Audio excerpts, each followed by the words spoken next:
मगर specific heat क्या होता है? स्पेसिफिक हीट जो होता है, स्पेसिफिक हीट मास पर डिपेंड नहीं करता। स्पेसिफिक हीट मास पर डिपेंड नहीं करता, मगर हीट कैपेसिटी मास पर डिपेंड करती है।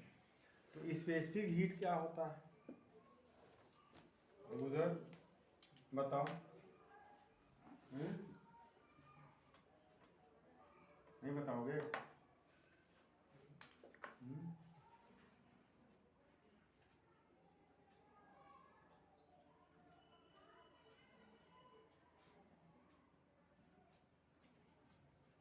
देखो, ये जो स्पेसिफिक हीट कैपेसिटी है ना, ये किसी मटेरियल की प्रॉपर्टी है,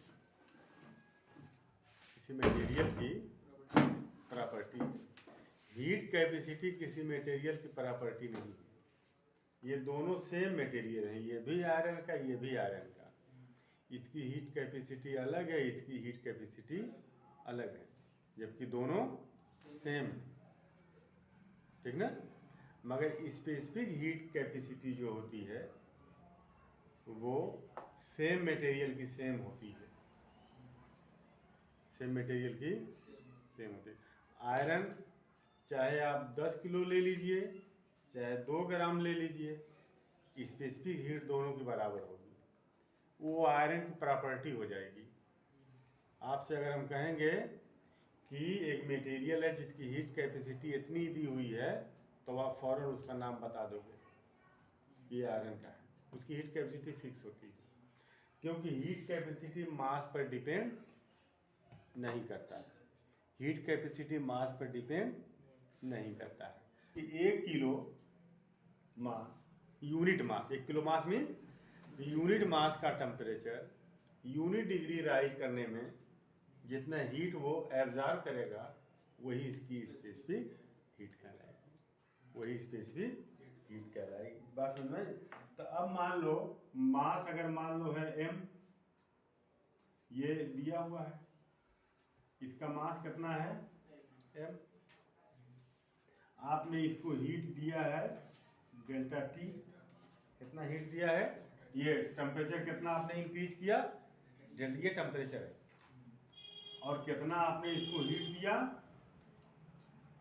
डेल्टा Q। बात समझ में? तो स्पेसिफिक हीट C बराबर हो जाएगा क्या? Heat absorb, heat absorb.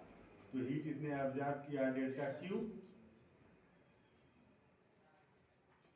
Per unit mass, per unit mass, per unit mass का मतलब मास को आपने 1 कर दिया, पर यूनिट मास, और पर डिग्री राइज इन टेम्परेचर, पर डिग्री,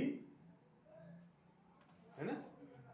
ये मास भी यूनिट ले लिया और इसको भी, ठीक ना? मास अगर m है, जैसे m मास का टेम्परेचर राइज करने में delta T, delta Q heat, तो 1 किलो का मास डेल्टा Q अपान m। तो डेल्टा Q अपान m क्या है? 1 किलो मास का टेम्परेचर 1 डिग्री राइज करने के लिए जो आप हीट रिक्वायर्ड होगी, वही क्या कहलाएगा? देखो, अगर अब यहाँ देखो इस फार्मूले से, अगर हम m इक्वल टू 1 kg कर दें और delta T equal to 1 degree Celsius कर दें, इसको 1 कर दें, तो C इक्वल टू कितना हो जाएगा? डेल्टा Q हो जाएगा ना? तो मतलब कि मास को अगर हम 1 कर दें और टेम्परेचर को कितना कर दें, राइजिंग टेम्परेचर 1 डिग्री सेल्सियस, मास 1 किलो, उसका टेम्परेचर आपने 1 डिग्री सेल्सियस राइज किया, तब जो हीट एब्जॉर्ब कर रहा है वो इक्वल टू किसके होगा? स्पेसिफिक हीट के, ठीक ना? स्पेसिफिक हीट के। तो specific heat is, specific heat of any material is heat absorb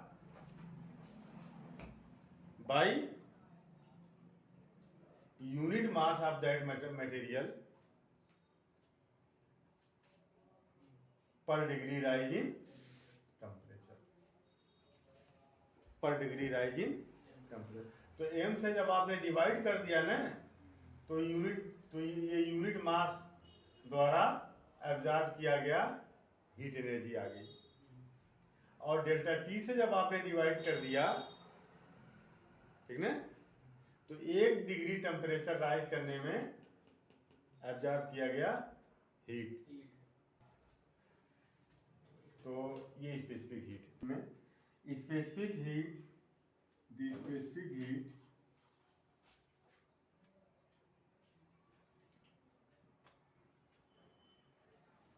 the specific heat of a substance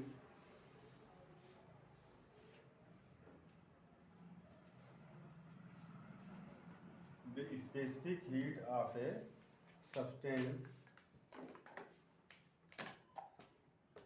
the specific heat of a substance may be defined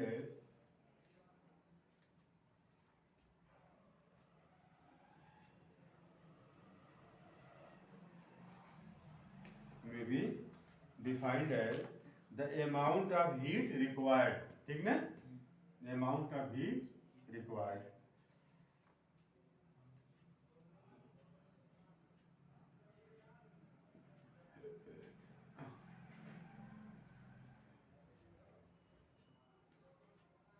amount of heat required to raise the temperature of unit mass। देखो m से divide कर दिया ना, तो unit mass का temperature, ये unit mass हो गया। To raise the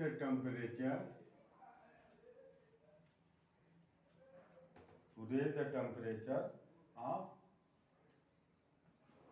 unit mass, ठीक ना, ऑफ द सब्सटेंस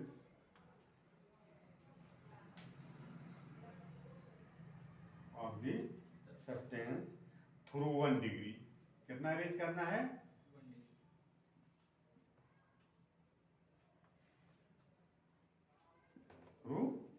1 डिग्री, ठीक ना।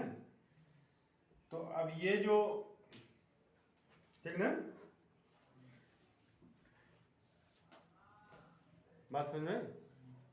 अब इसकी यूनिट क्या हो जाएगी? तो देखो, अब अगर जो है यहां देखो, लेट मास ऑफ,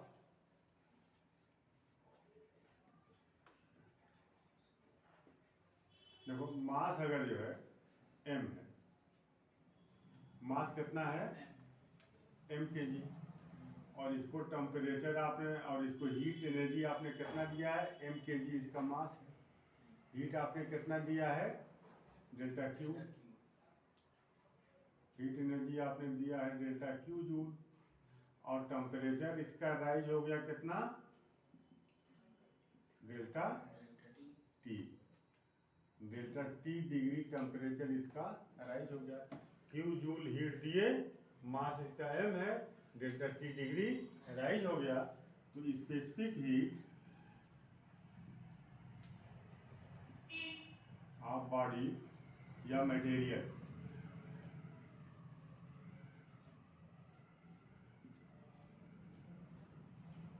मटेरियल नहीं बल्कि substance,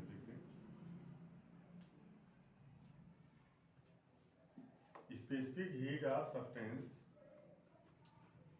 is equal to S equal to ना, S इज इक्वल टू, देखो, हीट एब्जॉर्ब, मास को आपने यूनिट कर लिया, ठीक ना, बात समझ में? यूनिट मास और अपॉन डेल्टा टी पर degree rise in temperature. Heat absorbed by unit mass पर डिग्री राइज इन टेम्परेचर। देखो यहाँ,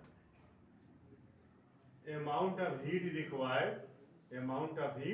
required to raise the temperature of unit mass, to raise the temperature of unit mass, ठीक ना, to raise the temperature of unit mass through 1 degree।